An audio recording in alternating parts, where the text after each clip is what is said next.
I'm just saying, if she really wanted the relationship, maybe leaving wasn't the strongest move. No, don't do that. Mm-hmm.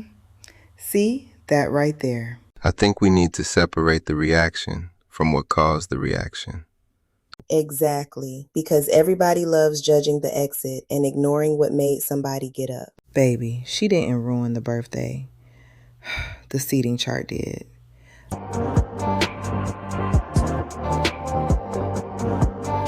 All right, let's get into it. Tonight in the SIPP Lounge, we've got a birthday dinner situation, and I already know people are going to have opinions. So here's what happened. A woman helps plan her partner's birthday dinner. She's not just showing up empty-handed looking cute. She helped pick the restaurant. She helped confirm who was coming. She knew about the cake. She knew what time everybody was supposed to be there. She's thinking this is a sweet moment, a girlfriend moment, a let me celebrate my person moment. So she gets dressed, shows up, and she's ready to enjoy the night. But when she gets there, his ex is there. Now, apparently the ex is still close with the family. Everybody says she's like family. We've heard that before. We already had a whole lounge conversation about that. But this is where it gets messy. When everybody starts sitting down, his mama has the ex sitting closer to him than the actual girlfriend. Not across the table. Not somewhere neutral. Closer to him. The girlfriend is sitting there, watching the ex laugh with the family, sitting comfortably near her man, while everybody acts like this is normal. She sits through it for a little bit, but eventually she gets up and leaves. Now everybody's saying she ruined his birthday. So the question tonight is, did she ruin the birthday, or did they embarrass her in public and expect her to smile through dessert? Okay, first of all, the seating was wild. I'm not going to act like that wasn't weird. If I'm bringing my woman to my birthday dinner and my ex is there, I already know the room needs to be handled carefully. You can't just let people sit wherever and act like nobody's going to notice. So yeah, the seating was wrong. But I also think leaving the dinner made it easier for everybody to change the story. Because now, instead of them talking about why the ex was sitting closer, they're talking about how she got up and left. And I'm not saying that's fair. I'm just saying that's what happens. Sometimes when you leave without saying anything, people use your reaction to avoid talking about their behavior. And that's exactly how disrespect survives. Everybody focuses on the reaction instead of the setup. Because let's be clear, she didn't walk into that restaurant planning to ruin anything. She came to celebrate him. She helped plan the dinner. She showed up as the girlfriend. And then the room basically told her, you might be current, but she's still comfortable. That's a message. I don't care how many people pretend it wasn't. That seating arrangement said something. It absolutely said something. And Mama knew it. Let's not play. Mamas know how seating works. Families know how tables work. People know who they're honoring, who they're centering, and who they're testing. That wasn't just, oh, sit anywhere. No, that was a little family power move with breadsticks. And the ex knew too, because if I'm the ex and I see the current girlfriend sitting somewhere awkward while I'm parked up near the birthday man, I'm either moving myself or saying, no, let her sit here. That's what a grown woman with respect would do. But if she stayed in that seat and enjoyed it, baby, she wasn't just at the dinner. She was making a point. I think the person with the most responsibility is the partner. Not the mother, not the ex, the partner. Because he's the bridge between the past and the present. If his ex is still around the family and he's bringing his current partner into that space, then he has to be intentional. He can't be passive. He can't just sit there and hope everybody behaves well. The moment he saw the seating situation, he should have corrected it. Not aggressively, not dramatically, just clearly. Something as simple as, actually, I want my girlfriend sitting next to me. That one sentence would have changed the entire room. I agree with that. He should have said something. I'm not arguing that. I just think we've got to talk about what happens when she leaves.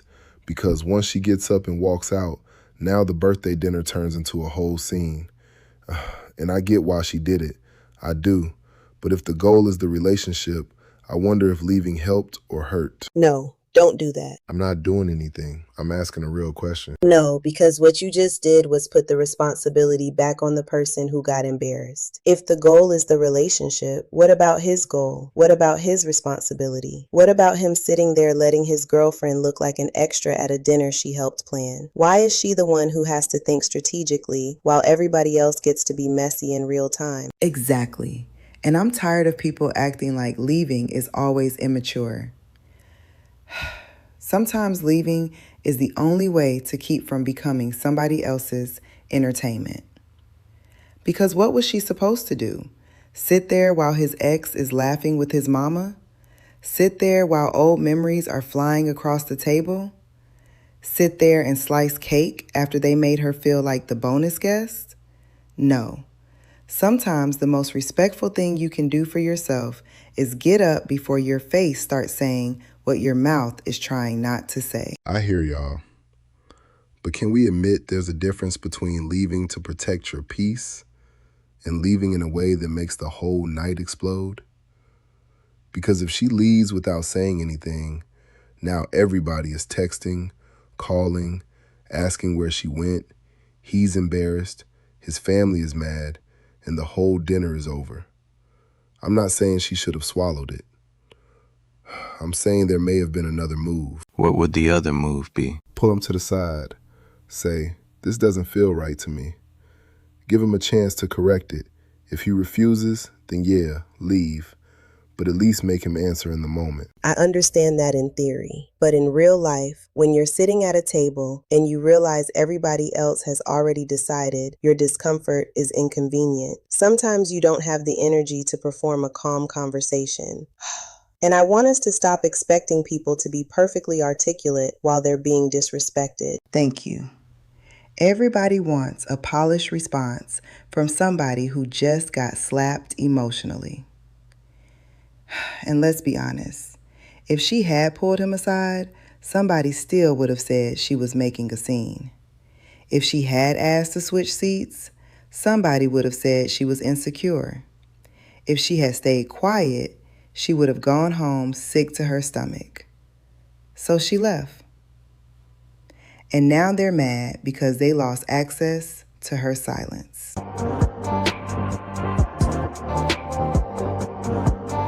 I don't think she ruined the birthday. I think the birthday exposed an existing problem. Because this didn't start at the restaurant. This started with a family system that had not made room for the current relationship. The dinner only revealed it. The ex still had a place. The mother still had a preference. The partner still had avoidance. And the girlfriend became the person expected to absorb all of that without reacting. That's not a birthday issue. That's a hierarchy issue. Yes, because let's talk about the mama. I need people to stop acting like mothers are always neutral in these situations. Some mamas know exactly what they're doing. They'll smile in your face, ask you if you want sweet tea, and then seat the ex in the spot that should have been yours. And everybody's supposed to act like it was an accident. No. Sometimes family members test the new partner to see what they'll tolerate. And when you don't tolerate it, suddenly you're the problem. They call it drama when you don't accept the role they assigned you. That mama didn't just seat people, she ranked them. That's what happened. And if the girlfriend left, I'm not mad at her. I might have left too. But I would have left pretty. I wouldn't have slammed nothing. I wouldn't have cried in the bathroom. I wouldn't have begged anybody to see me. I would have picked up my purse, told the server I was leaving, and glided out of there like the ancestors sent a car. See, this is what I'm talking about. Y'all make dramatic exits sound too good. Because sometimes they are. But then what? Now the relationship has to deal with the fallout. Good. Let it deal with it. Fallout is information. If I leave because you let your mama and your ex play musical chairs with my dignity, and your first concern is that I embarrassed you, now I know everything I need to know. That response matters a lot. Because the repair after the event will reveal whether he actually understands the harm. If he frames the girlfriend as the source of embarrassment, then he's avoiding responsibility. If he recognizes that his passivity created the situation, then there's at least room for accountability.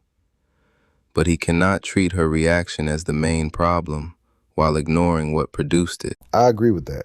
I do. I just think there's another layer.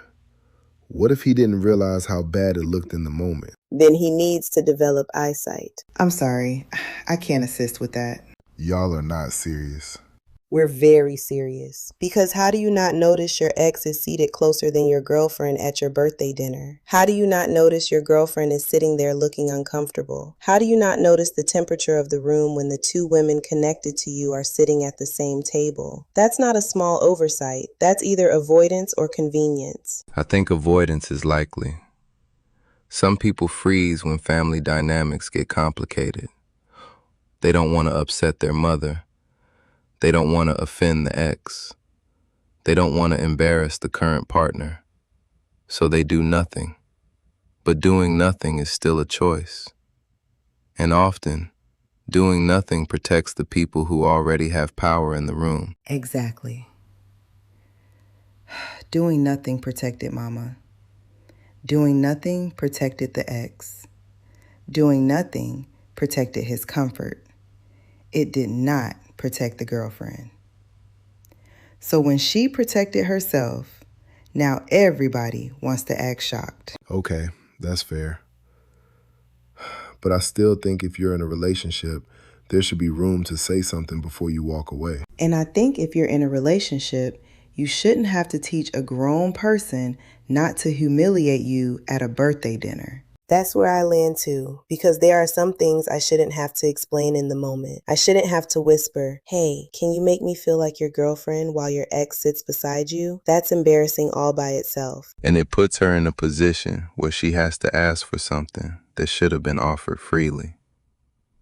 That's a painful position, because once you have to request basic public respect, the relationship has already revealed a gap. And it puts her in a position where she has to ask for something that should have been offered freely.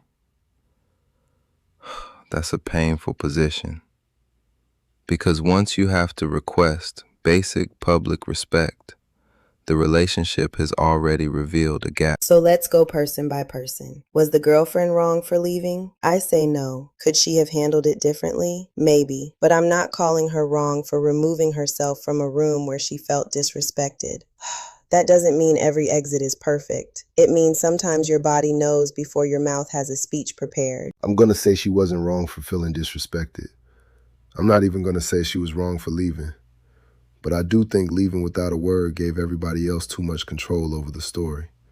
If it were me giving advice, I'd say pull him aside first, make him answer. Then if he fumbles, leave. But I understand why she left. I'm not putting all of it on her. I'm putting very little of it on her. The mama was wrong for that seating arrangement. The ex was wrong if she sat there knowing it was uncomfortable and enjoyed it. And the boyfriend was the most wrong because that was his room to manage. It was his birthday, his mama, his ex, his girlfriend, his job.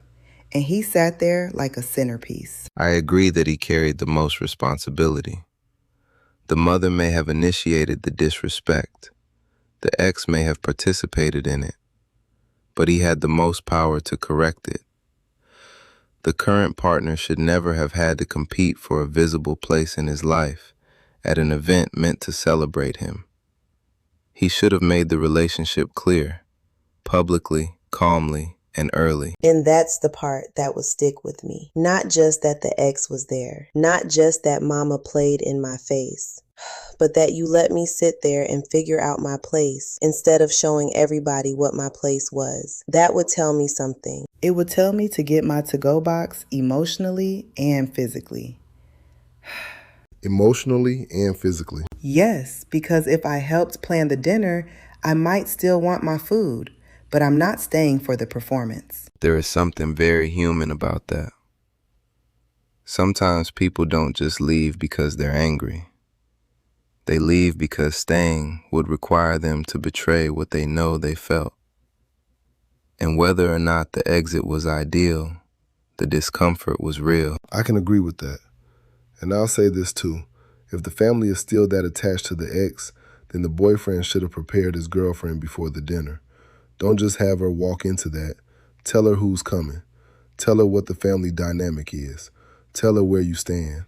And then back it up when everybody gets there. Thank you. Because surprise X at the birthday table is already a lot, but surprise X in the honored seat, that's a setup. And I don't like when people act confused after setting the room on fire. And then ask you why you're coughing. Okay, that was good. Send me mine. I know.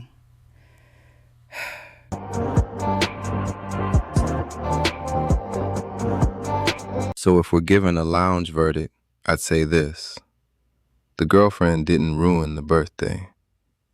The birthday revealed that her place in the relationship wasn't being protected. The partner had the greatest responsibility to correct the situation. The mother should not have created that dynamic. The ex should have been aware enough not to participate in it. And the girlfriend had every right to decide she was not going to sit through public discomfort for the sake of keeping the peace. My verdict is close to that. I think the boyfriend was the main problem. But I'd still tell the girlfriend, if you can, say something before you leave. Not because you owe everybody a performance, but because you deserve to make the issue clear before they rewrite it. That said, I'm not mad she left. I understand it. My verdict? The girlfriend didn't ruin the birthday. They ruined it when they made her feel optional at a table she helped create. And I don't want anybody telling me she should have just sat there and been mature. Maturity does not mean letting people publicly shrink you. Sometimes maturity is knowing when your presence is no longer being honored and removing it. My verdict? Mama knew. The ex knew. The boyfriend should have known. And the girlfriend knew enough to leave. That's the cleanest part of the whole story. Because sometimes the room will tell you exactly where they think you belong. And when it does, you are allowed to disagree with your feet. So now we want to hear from y'all. If you planned your partner's birthday dinner, showed up, and his ex was seated closer to him than you were, what would you do? Would you stay and say something later? Would you pull him aside? Would you ask to switch seats? Would you leave? Or would the whole table have learned something about seating arrangements that night? And don't come in the comments lying like everybody's calm. Some of y'all would have left. Some of y'all would have cried in the car. Some of y'all would have sat there smiling and started plotting during the appetizers. That last group is dangerous. Very dangerous. Drop your verdict in the comments. Who was most wrong? The boyfriend, the mama, the ex, or the girlfriend for leaving? Welcome to Mic'd and Messy, the SIPP Lounge, where the mics are hot, the seats are assigned, and apparently everybody needs to check the table before dinner starts.